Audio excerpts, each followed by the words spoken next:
लाखो भाविकांचे श्रद्धास्थान असलेल्या पंढरपूरच्या विठ्ठल मूर्तीवरती अखेर आषाढी पूर्वी लेपन करण्याचा निर्णय आलाय।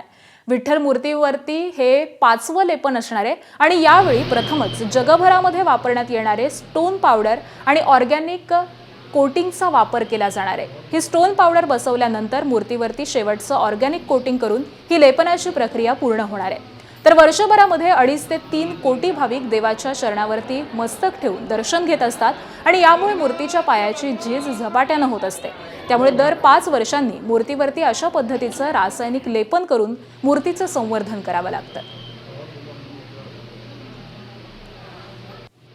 पांडुरंगाची जी मूर्तीची झीज होती त्यासाठी पुरातत्व विभागाच्या मार्गदर्शक तत्वानुसार ऑर्गॅनिक पद्धतीचा लेप जो पुरातन खात्याने मान्यता दिलेला आहे आणि त्यांच्या देखरेखीखाली व वारकरी मंडळ किंवा जे वारकरी संघटना संघ आहेत किंवा मंदिर समिती आहे त्यांच्या देखरेखीखाली हे मूर्तीचं लेपनचं काम आषाढी पूर्वी करण्याचं नियोजन निश्चित केलेलं आहे।